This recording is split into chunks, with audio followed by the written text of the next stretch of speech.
साथियों, आज हम जानेंगे कि ब्रेस्ट कैंसर के चपेट में कम उम्र की लड़कियां क्यों आ रही हैं। ये कहानी है प्रियंका की, जो कि गुड़गांव की रहने वाली है और एक प्राइवेट कंपनी में काम करती हैं। साल था 2020 और फरवरी का महीना था। देश भर में कोरोना के मामले बढ़ रहे थे। वहीं अपने घर से तकरीबन 200 किलोमीटर दूर गुड़गांव में रह रही प्रियंका के जहन में अलग ही उधेड़-बुन चल रही थी। एक निजी कंपनी में काम करने वाली प्रियंका को एक दिन उनकी दाईं ब्रेस्ट में लंप या गांठ महसूस हुई और छूने में वो कठोर लग रही थी। उन्होंने ये बात अपनी दोस्त को बताई और दिखाई। दोस्त ने पीरियड्स या मासिक धर्म आने तक का इंतजार करने की सलाह दी। उनके मुताबिक मासिक धर्म से पहले भी ऐसी गांठें आती हैं और फिर चली जाती हैं। पीरियड्स आकर जा चुके थे, लेकिन गांठ बनी हुई थी। 27 साल की प्रियंका ने डॉक्टर की सलाह ली। वो बताती हैं, पहली बार ऐसा टेस्ट कराना बहुत असहज लगा था, लेकिन डॉक्टर ने कहा कि 95% ऐसी गांठ है जो चली जाएगी और कैंसर नहीं हो सकता। क्योंकि तुम बहुत जवान हो, इसलिए अल्ट्रासाउंड करवा लो। इसके बाद फिर बायोप्सी की सलाह दी गई और फिर जिसका डर था वही हुआ। उन्हें जांच के बाद पता चला कि ये ब्रेस्ट कैंसर है। वो बातचीत में बताती हैं कि मेरा second stage triple negative breast cancer detect हुआ था। इसमें 3 तरह के प्रोटीन रिलीज होते हैं जो एग्रेसिव होते हैं, तेजी से फैलता है और वापस आने की संभावना भी ज़्यादा होती है। इसके इलाज के लिए पहले मुझे कीमोथेरेपी कराने की सलाह दी गई और फिर सर्जरी कराने का सुझाव दिया गया ताकि उस भाग को ही हटा दिया जाए। वो कहती हैं, मैं दिमागी तौर पर इस बीमारी से लड़ने के लिए तैयार थी, लेकिन मुझे अपने माता पिता की टेंशन थी। उन्हें ये जानकारी कैसे दूं? वो मेरे लिए सबसे कठिन समय था और वो समझ रहे थे कि ये गांठ है और निकल जाएगी। मेरी माँ और पिता के लिए ये सब बहुत मुश्किल था, क्योंकि मेरी शादी भी नहीं हुई थी। जब मेरी ब्रेस्ट हटाने की बात हुई तो उन्हें कुछ समझ नहीं आ रहा था, लेकिन माँ स्थिति को समझने लगी और पिता कहते थे, जैसा तुम लोगों को ठीक लगे कर लो। डॉक्टर ने प्रियंका को बताया कि उनका कैंसर जेनेटिक है। प्रियंका बताती हैं कि मेरी माँ के परिवार में 6 लोगों को कैंसर रह चुका है, जिसमें से एक उनकी नानी भी थी। अखिल भारतीय आयुर्विज्ञान संस्थान यानी एम्स में सर्जिकल ऑन्कोलॉजी विभाग में प्रोफेसर डॉक्टर एस देव कहते हैं कि पिछले 10 से 15 साल में युवा महिलाओं में कैंसर के मामले ज़्यादा सामने आ रहे हैं। वो बताते हैं, युवा महिलाओं में ब्रेस्ट कैंसर के मामले में वे महिलाएं शामिल हैं जिनकी उम्र 40 से कम है। इनमें सबसे कम उम्र की महिलाएं 20 से 30 साल की हैं, जिनमें कैंसर पाया जाता है। सबसे कम उम्र की श्रेणी की बात करें तो इनमें 2 से 3% कैंसर के मामले आते हैं और अगर युवा श्रेणी की बात करें तो ये मामले 15% हैं। 40-45 साल की उम्र की महिलाओं में ब्रेस्ट कैंसर के मामले बढ़कर 30% तक पहुंच जाते हैं और 44 से 50 साल की महिलाओं में ऐसे मामले 16% पाए जाते हैं।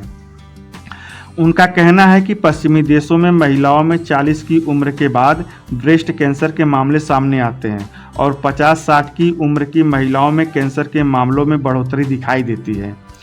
डॉक्टर देव अपनी बात आगे बढ़ाते हुए कहते हैं कि आज ही मैंने एक माँ और बेटी की ब्रेस्ट कैंसर की सर्जरी की है, जिसमें माँ की उम्र 55 साल और बेटी की उम्र 22 साल है और इन दोनों में ब्रेस्ट कैंसर होने का पता एक ही तारीख को चला था। डॉक्टर देवव्रत आर्य भी बताते हैं कि ब्रेस्ट कैंसर के मामले पहले 50 से 60 साल की उम्र में ज़्यादा आते थे, लेकिन हम इस बात को लेकर आश्चर्यचकित हैं कि 20 साल से ऊपर की लड़कियों में भी काफ़ी मामले आ रहे हैं, जो कि बहुत ही असामान्य बात है। डॉक्टर देवव्रत आर्य मैक्स अस्पताल के कैंसर केयर इंस्टीट्यूट में मेडिकल ऑन्कोलॉजी विभाग के निदेशक हैं।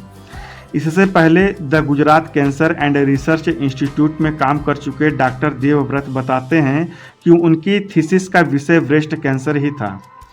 वो बातचीत में कहते हैं, आंकड़ों पर नज़र डालें तो 20 से 30 साल की महिलाओं में ब्रेस्ट कैंसर के 5 से 10% मामले सामने आ रहे हैं और ये प्रतिशत बहुत बड़ा है। डॉक्टर आर्या ज़्यादातर breast cancer, head and neck और लंग कैंसर के मामले को देखते हैं। Indian council of medical research ICMR, national centre for disease informatics and research NCDIR ने national cancer registry programme report 2020 release की थी, जिसमें ये आकलन किया गया था कि साल 2020 में कैंसर के 13.9 लाख मामले सामने आएंगे और जो चलन दिख रहा है उसके मुताबिक ये मामले साल 2025 में बढ़कर 15.7 लाख तक पहुंच जाएंगे। ये आकलन जनसंख्या के आधार पर बनी 28 कैंसर रजिस्ट्रियों और अस्पताल की 58 कैंसर रजिस्ट्रियों के आधार पर निकाला गया है। इन रजिस्ट्रियों के मुताबिक महिलाओं में स्तन या ब्रेस्ट कैंसर के 14.8% यानी 3.7 लाख मामलों का आकलन किया गया है। आमतौर पर महिलाओं में ब्रेस्ट और सर्विक्स यूटेरी कैंसर के सबसे अधिक मामले सामने आते हैं और ये देखा गया है कि महिलाओं में ब्रेस्ट कैंसर के मामले तेजी से बढ़ रहे हैं। दिल्ली में रहने वाली अलीसा जब 6 महीने की गर्भवती थी तो एक दिन उनकी नज़र ब्रेस्ट पर उभरी एक गांठ या ग्लैंड पर गई। उन्हें शक हुआ। जब उन्होंने स्त्री रोग विशेषज्ञ से जांच करवाई तो उन्हें बताया गया कि ये मिल्क ग्लैंड यानी दूध की ग्रंथि हो सकती है और क्योंकि करीब 6 साल बाद वो दोबारा गर्भवती हुई हैं तो ये मिल्क ग्लैंड बन सकते हैं। उन्होंने बातचीत में बताया कि ये ग्लैंड धीरे धीरे बढ़ रही थी और हम थोड़ा ज़्यादा सचेत भी थे क्योंकि मेरी माँ को भी कैंसर था और वो गूगल पर भी सर्च करती थी तो यही पाती थी कि प्रेगनेंसी में 99.9% कैंसर नहीं होता है और गर्भावस्था में ऐसे ग्लैंड बनना स्वाभाविक है।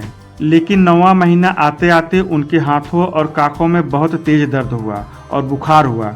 डॉक्टरों का कहना था कि बुखार होना ठीक नहीं है और उनकी समय से थोड़े दिन पहले डिलीवरी करवाई गई। उनके अनुसार मुझे बेटा हुआ और उसे फीडिंग कराते कराते मेरा मिल्क ग्लैंड भी मुलायम होने लगा। फिर लगा कि चलो ये मिल्क ग्लैंड ही था, लेकिन 15 दिन के भीतर उसमें इतनी बढ़ोतरी हुई कि मेरे स्तन का 2/3 हिस्सा पत्थर जैसा हो गया। फिर दूध आना बंद हो गया। डॉक्टर ने सलाह दी कि आप आगे की जांच कराएं। उन दिनों वो गुजरात में रह रही थी और माँ दिल्ली में कैंसर पीड़ितों के लिए बनी इंडियन कैंसर सोसाइटी नाम की संस्था के लिए काम कर रही थी। अलीसा की मां ने उन्हें दिल्ली आने की सलाह दी और वो अपने 40 दिन के बेटे के साथ दिल्ली चली आई। जांच पड़ताल में पता चला कि अलीसा को ब्रेस्ट कैंसर है और उनका कैंसर 3rd स्टेज के अंतिम चरण में पहुंच चुका था और फेल हो चुका था। डॉक्टरों ने सर्जरी की जगह कीमोथेरेपी की सलाह दी। उन्हें पहले 6 कीमोथेरेपी दी गई, फिर दवाएं लेने की सलाह दी गई। वो उन दिनों को याद करते हुए बातचीत में बताती हैं कि मेरे छोटे भाई की शादी थी, मैं सरदारनी हूँ, मेरे इतने छोटे छोटे बाल, 2 छोटे छोटे बच्चे और कैंसर, मैं बड़ी डरी हुई थी। मैं विग पहनकर शादी में शामिल हुई। भारत में क्यों बढ़ रहे हैं कैंसर के मामले? इसके जवाब में डॉक्टर SBS देव कहते हैं कि भारत की आबादी बढ़ी है, मामले भी उसी अनुपात में बढ़े हैं और युवा आबादी ज़्यादा है तो उनमें मामले सामने आ रहे हैं। यहाँ सवाल यह उठता है कि क्या कैंसर और आबादी का सिर्फ आनुपातिक रिश्ता है? इसके जवाब में डॉक्टर देव कहते हैं कि सही में ब्रेस्ट कैंसर के मामलों में बढ़ोतरी हुई है। आंकड़े बताते हैं कि 20 साल में 20% बढ़े हैं और इसकी पुष्टि कैंसर रजिस्ट्री करती है। उनके अनुसार हमें ब्रेस्ट कैंसर के बढ़ने के पीछे बिल्कुल ठोस वजह का पता नहीं है। युवा मामलों में लाइफस्टाइल मुख्य कारण है और दूसरा कारण जेनेटिक है, जिसमें परिवार में अगर किसी को कैंसर हुआ हो तो आगे आने वाली पीढ़ी में कैंसर होने की आशंकाएं बढ़ जाती हैं। इसी बात को आगे बढ़ाते हुए डॉक्टर आर्या कहते हैं कि यंगेस्ट यानी 20 से 30 साल की उम्र की महिलाओं में ब्रेस्ट कैंसर के मामले आने का कारण लाइफस्टाइल की वजह जेनेटिक है। उदाहरण के तौर पर आपको याद होगा हॉलीवुड अभिनेत्री एंजेलिना जोली ने स्तन कैंसर से बचने के लिए एक ऑपरेशन कराया था क्योंकि उनकी मां को कैंसर था और उनमें भी उनकी मां का जीन मिला और आनुवांशिक टेस्ट में ये जानकारी सामने आने के बाद उन्होंने अपने दोनों स्तन हटवाने का फैसला किया था। अगर 20 और 30 साल की लड़कियों में ब्रेस्ट कैंसर के मामले सामने आते हैं तो उनके शरीर पर क्या असर पड़ सकता है? फर्टिलिटी पर असर। डॉक्टरों का कहना है कि कैंसर के इलाज के समय चलने वाली कीमोथेरेपी का असर महिलाओं की फर्टिलिटी यानी प्रजनन क्षमता पर पड़ सकता है। इसलिए इलाज के दौरान ये देखा जाता है कि महिलाएं अगर बच्चा पैदा कर सकती हैं तो कितने साल बाद प्रेग्नेंट होना सुरक्षित हो सकता है। डॉक्टर बताते हैं कि 20 से 30 साल की उम्र ऐसी होती है जब या तो लड़कियों की शादी होने वाली होती है या हो चुकी होती है। जिनकी शादी हो चुकी होती है वो कपल बच्चा प्लान कर रहा होता है। तो ऐसे में उनकी फर्टिलिटी पर असर हो सकता है।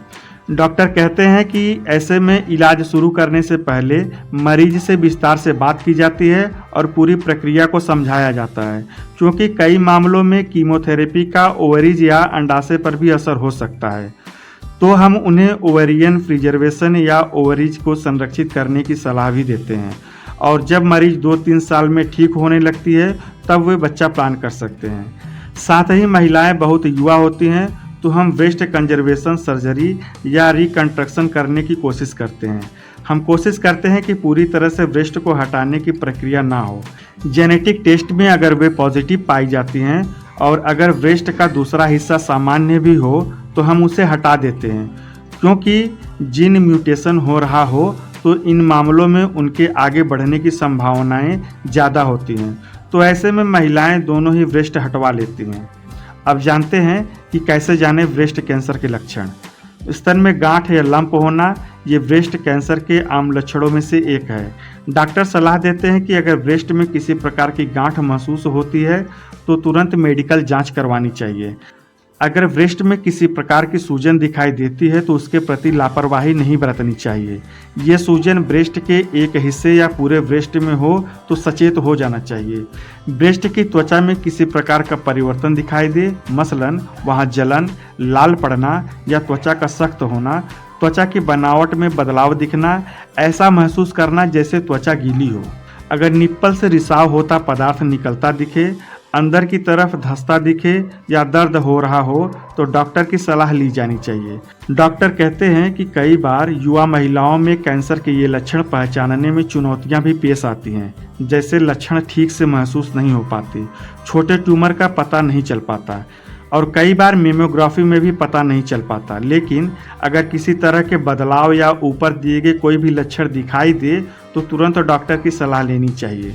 इस उम्र में स्क्रीनिंग की बात से डॉक्टर देव इनकार करते हैं, लेकिन वे ये जरूर कहते हैं कि इसके बारे में जागरूकता जितनी फैलाई जाए उतनी कम है।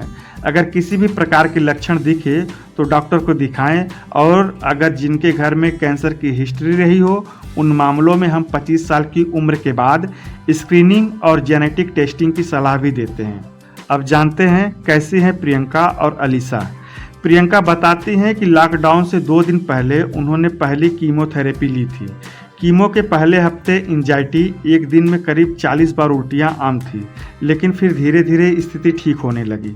उनके अनुसार मेरी 8 कीमो पूरी हुई, फिर सर्जरी हुई, क्योंकि कैंसर फैलने का डर था।